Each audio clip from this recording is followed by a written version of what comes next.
లోక్నాయక్ జయప్రకాష్ నారాయణ నుంచి స్ఫూర్తి పొందిన తర్వాత అనేక ఉద్యమాల్లో పాల్గొన్న రాకేష్ రఫీక్ గారు ప్రస్తుతం మనతో పాటుగా ఉన్నారు. ఆయన గడిచిన 30 ఏళ్లుగా దేశంలో జరిగిన వివిధ రకాల నిరసన ప్రదర్శనలో అలాగే రైతులకు సంబంధించిన సమస్యల్లో కీలక భూమిక పోషించారు. ప్రస్తుతం ఆయన భారత రాష్ట్ర సమితికి మద్దతు పలుకుతున్నారు.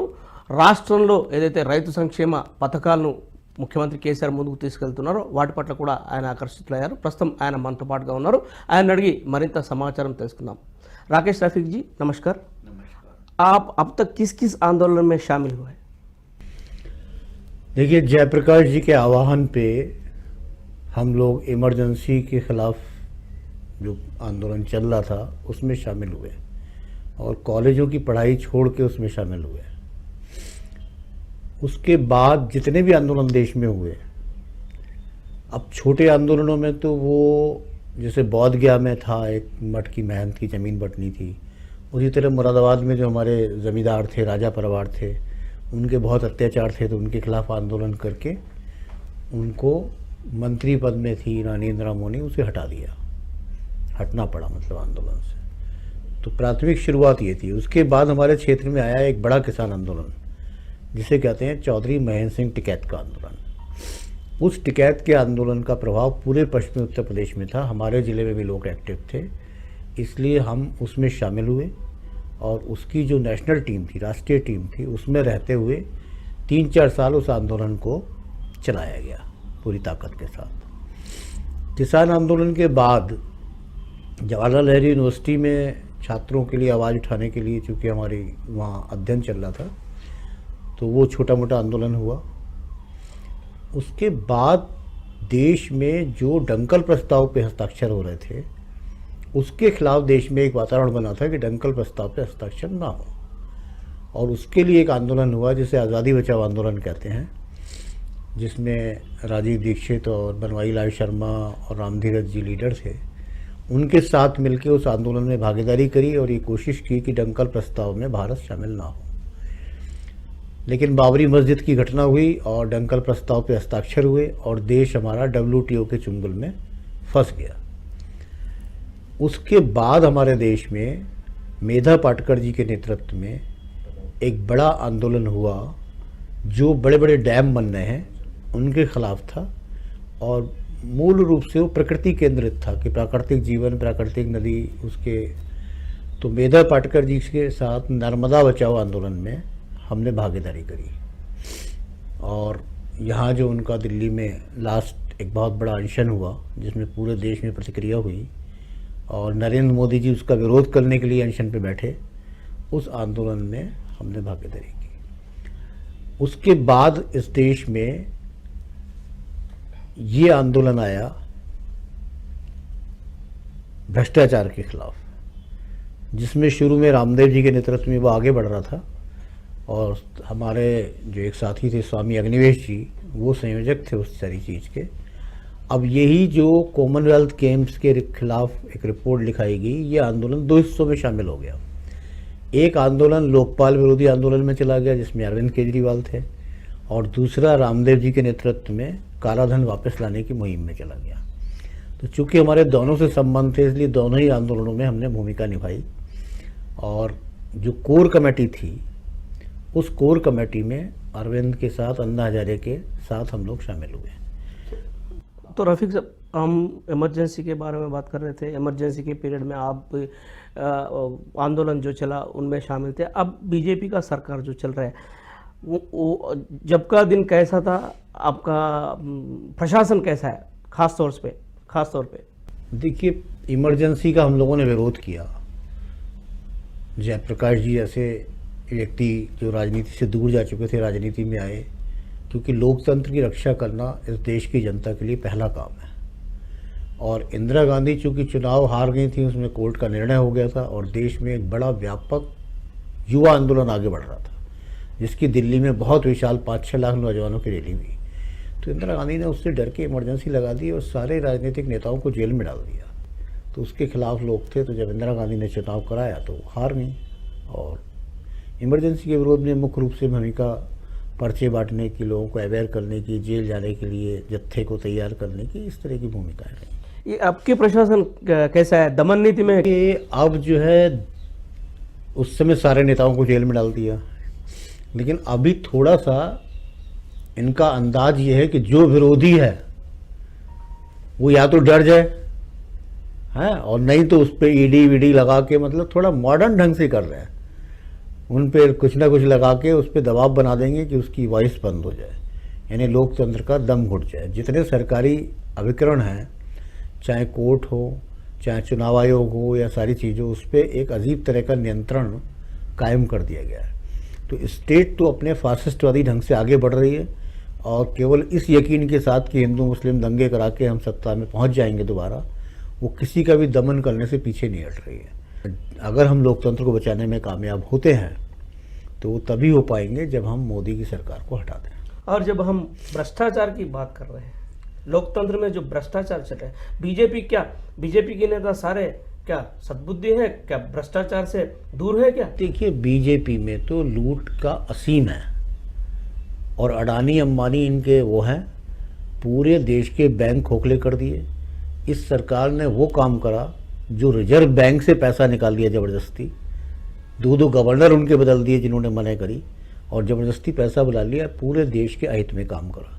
इन्होंने जो ट्रस्ट बनाया कि साहब हम कोरोना के लिए एक ट्रस्ट बना रहे हैं, वो ट्रस्ट नरेंद्र मोदी ने प्रधानमंत्री की छवि दिखा के और व्यक्तिगत ट्रस्ट बना लिया, और 100 करोड़ रुपया पूंजीपतियों से ले लिया। पैसा कहाँ गया, इसका क्या हिसाब किताब है?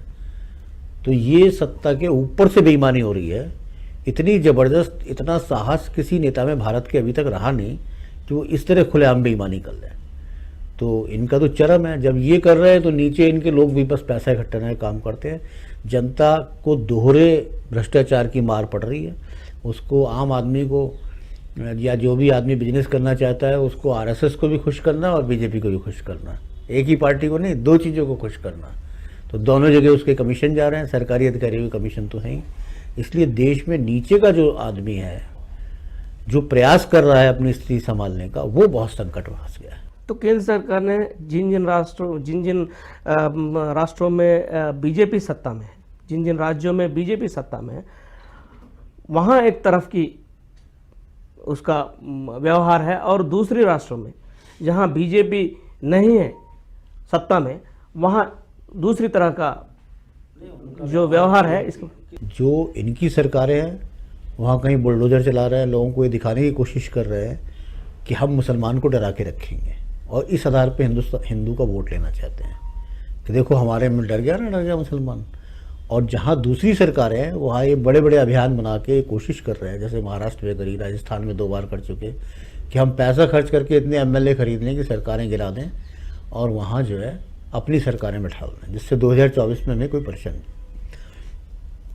लेकिन इस देश की कुछ हस्ती इस तरह की है कि इसमें चीज़ों को मिटाया नहीं जा सकता, इसमें कोई फासिस्ट सरकार टिक नहीं सकती। हम विभिन्न जाति, विभिन्न धर्मों के लोग एक साथ रहने की परंपरा में चलते हैं, और उसको मिटाने की कोई भी कोशिश कामयाब आज तक नहीं हुई है, और इनकी कोशिश भी कामयाब नहीं हुई है।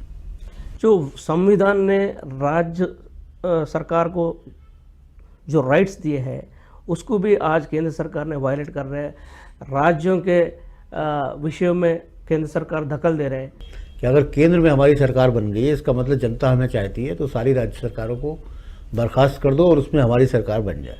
ये गलत काम जनता पार्टी ने भी करा, उसके बाद आके कांग्रेस ने भी करा, और 57-58 से ही शुरू हो गया था जब केरल में सरकार इन्होंने गिरा दी थी। तो केंद्र सरकार द्वारा ये इरादे या मंसूबे जो हैं, वो भारतीय लोकतंत्र की आत्मा को और भारत के संघवाद को, फेडरलिज्म को, जिससे हम संविधान में लिखते भी हैं और पढ़ते भी हैं, उसको नष्ट करने के प्रयास। तो कांग्रेस के बारे में आपका विचारधारा क्या है? कांग्रेस क्या सर्वाइव कर सकती है? आज की स्थिति देखें तो कांग्रेस थोड़ा कन्फ्यूजन स्टेटस में है। कांग्रेस का जहाँ तक सवाल है, तो कांग्रेस में कोशिश हो रही है, लेकिन कांग्रेस को भी बीजेपी ने अंदर से इतना हाईजैक कर लिया। G23 ग्रुप क्या है? G23 ग्रुप तो कांग्रेस को ही नष्ट कर रहा है, कांग्रेस के अंदर बैठ के। तो बीजेपी तो इतने ये शातिर लोग हैं कि हर पार्टी को उसके अंदर से नष्ट करने की पूरी योजना इनके पास है। गुलाम नबी आज़ाद इनके हो गए आज, इतने साल कांग्रेस में रहने के बाद। तो कांग्रेस के अंदर जो तमाम पुराने नेता हैं वो बीजेपी द्वारा मैनेज हो रहे हैं। इसमें अब राहुल गांधी जिस तरह से उतरे हैं तो हो सकता है कुछ सकारात्मक ताकत पैदा हो, लेकिन मैं बहुत ज़्यादा नहीं समझता इसको, क्योंकि किसी बड़ी शख्सियत के आने पे जो भीड़ इकट्ठी होती है वो उसका वोट बैंक नहीं होती है। तो ऐसा माहौल में अब एक नया राजनीति का शक्ति आने का आशंका कुछ है, पॉसिबिलिटी है, कुछ वैक्यूम इज देयर? देश में महात्मा गांधी जो हमारे देश की जनता के आवाज़ थे, उन्होंने राष्ट्रीय आंदोलन के नेता थे, उन्हीं के बल पे इन सब लोगों को सत्ता मिली।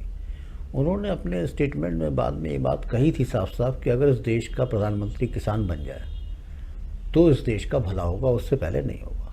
तो ये मैसेज, ये संदेश देता है कि अगर इस देश में कोई पार्टी किसानों की पार्टी हो और किसानों के हित में आवाज़ उठाए, तब उस देश में परिवर्तन की एक लहर बन सकती है कि अब की बार किसानों का राज। तो हमें ये संभावना तेलंगाना से नज़र आ रही है, और अगर ये बात आगे बढ़ती है तो देश के किसान आंदोलन के लोग इस बात में शामिल होंगे। राकेश साहब, आप तेलंगाना गए हुए हैं, वहाँ का विकास के बारे में थोड़े शब्द बोलिए। कैसा विकास आप देखा वहाँ पे? तो हमें ये देख के आश्चर्य हुआ कि किसानों को 24 घंटे बिजली फ्री दी जा रही है, और किसानों को वित्तीय सहायता भी दी जा रही है, और अनकंडीशनल है। जब उनका बीज आया, वो बीज लेंगे या खाद लेंगे या क्या लेंगे, इसमें वो बंधे हुए नहीं हैं। तो एक तरह से सरकारी मशीनरी से सीधे बैंक में पैसा उनका आता है, तो सरकारी मशीनरी की लूट से किसान बच जाता है, और बिजली उसे फ्री मिल जाती है। फिर हम डैम देखने गए, इतना शानदार डैम बनाया गया कि हिंदुस्तान में किसी ने सोचा ही नहीं कि ज़मीन से पानी ऊपर अपलिफ्टिंग करके ऊपर पहुंचा दिया जाए, और वहाँ से जहाँ भी पहुंचाना है वहाँ पहुंचा दिया जाए। तो ये जो शानदार काम हुए हैं, इनके बारे में हम अवगत नहीं थे। फिर हमने वहाँ दलितों के बारे में भी एक योजना देखी, जिसमें बहुत से दलितों को 10 लाख रुपये अनकंडीशनल दिया गया है, और उसमें इतनी छूट है कि वो 4 आदमी मिलके भी अपने 10-10 लाख मिला के 40 लाख से बिजनेस कर सकते हैं। तो ये ब्यूरोक्रेसी से मुक्त समाज को गठन करने का प्रयास हो रहा है। तो यही वास्तव में गांधी के सपने को पूरा करने का प्रयास है। जो तेलंगाना राज्य का चीफ मिनिस्टर केसीआर है, के चंद्रशेखर राव, इन्हों जो केंद्र सरकार ने बिजली के शासन लाने की कोशिश कर रहे हैं, उसके खिलाफ है, उसके खिलाफ लड़ने के लिए उन्होंने आगे आ रहे हैं। आपका क्या विचार है? देखिए, बिजली की स्थिति हमारे उत्तर प्रदेश में, जैसे हम खुद एक उपभोक्ता के रूप में देखते हैं, तो हम आज से 15-20 साल पहले बिजली आराम से चलाते थे अपने घर पे। उसके बाद कंपनी आ गई, नए नए मीटर लग गए, वो मीटर तेज़ चलते हैं, कोई कुछ नहीं कर सकता, वो तेज़ चलेंगे तो तेज़ ही चलेंगे। फिर बिजली का बिलों का संकट है, किसी पे कोई भी बिल आ रहा है, और सुधार कराने जाए सुनेंगे नहीं। दूसरी ओर, पहले उपभोक्ता को परेशान इस रूप में नहीं किया जा सकता था कि उसने पैसा नहीं दिया उसे बंद करा देंगे, उसका मीटर काट दिया तो ठीक है, बिजली नहीं देंगे। अब तो ऐसे कानून आ रहे हैं कि पैसा नहीं दिया है तो मीटर काटना तो अलग, वो पुलिस में रिपोर्ट हो सकती है, पुलिस जाके आपको अरेस्ट कर सकती है। तो अभी तो एक जुल्म की नई दास्तान बिजली विभाग द्वारा इस देश में लिखी जा रही है, और हमारे किसान और सारे लोग बहुत त्रस्त हैं इस बात से। उस समय में सरकार उस बिजली की मल्टीनेशनल कंपनियों को और आगे दे रही है, बढ़ावा दे रही है, उन्हें कह रही है और लूट लो हिंदुस्तान को। तो अगर केसीआर उसकी खिलाफत कर रहे हैं तो वो इस देश के किसान की आवाज़ है, और उस आवाज़ से उन्हें ताकत मिलेगी। राकेश जी, केसीआर जी ने भारत राष्ट्र समिति बीआरएस बोल के एक पार्टी लाया जा रहा है, उसके बारे में आपका क्या विचार है? देखिए, तेलंगाना में जहाँ तक देखा है वो एक सकारात्मक बातें देखी हैं, लेकिन बीआरएस का जब कॉन्स्टिट्यूशन सामने आएगा और उसकी घोषणा सामने आएगी, और अगर वो किसान राजनीति की ओर आगे बढ़ती है, तो हम समझते हैं कि हम लोग तो गांधीयन आइडियोलॉजी को मानने वाले लोग हैं, और गांधीयन आइडियोलॉजी इस देश के गांव की आइडियोलॉजी है, और उसमें किसान की बात है। तो अगर वो इसको लेके आगे बढ़ते हैं तो हम लोग उसमें पूरा मदद करेंगे, जुड़ेंगे। तो किसानों के मुद्दा लेके आप ये चाह रहे हैं कि तेलंगाना मॉडल देश में आना चाहिए? जितना अभी तक तेलंगाना में हुआ है उतना तो पूरे देश में हो, कोई इतना तो करे। तो क्या लाना चाह रहे हैं आप? देश में क्या क्या आना चाहिए? किसान के बारे में समझो, सामान्य